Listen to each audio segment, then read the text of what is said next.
তারেক জিয়ার ৩১ দফা দাবি আজকের এই দিনে আমরা ঐক্যবদ্ধ হয়ে ওয়াদা করছি যে আমরা বাস্তবায়ন করবই করব।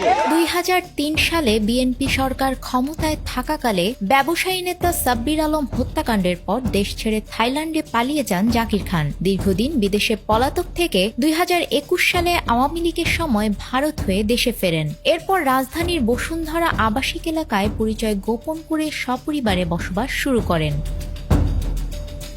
২০২২ সালের ৩ সেপ্টেম্বর বসুন্ধরা আবাসিক এলাকায় অভিযান চালিয়ে বিদেশি পিস্তল সহ জাকির খানকে গ্রেপ্তার করে র্যাব ১১। গ্রেপ্তারের পর থেকে তিনি নারায়ণগঞ্জ কারাগারে বন্দী ছিলেন।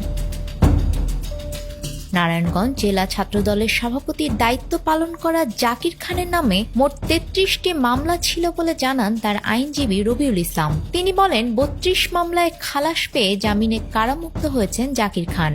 বান্ডেল থাকলে প্রতি সেনমানিতে টাকা বাঁচবে। বিকাশ সেনমানি বান্ডেল কিনে জিতুন প্রতি লেনদেনে। রোববার বেলা ১১টায় নারায়ণগঞ্জ জেলা কারাগার থেকে মুক্তি পান ছাত্রদলের সাবেক এই নেতা। কারাগার থেকে বেরিয়ে এলে ফুলের মালা দিয়ে তাকে বরণ করেন নেতাকর্মীরা। কারামুক্ত জাকির খান বলেন, তারেক জিয়ার ৩১ দফা দাবি আজকের এই দিনে আমরা ঐক্যবদ্ধ হয়ে অদা করছি যে আমরা বাস্তবায়ন করবই করব।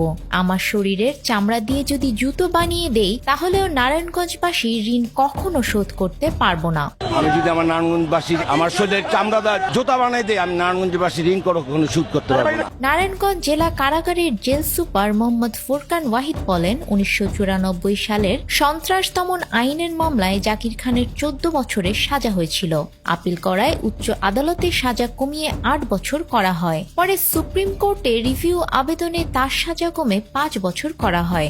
মামলায় ৫ বছরের সাজার মেয়াদ শেষ হলে জাকির খানকে মুক্তি দেয়া হয়। নিউজ ডেস্ক, আমাদের সময়।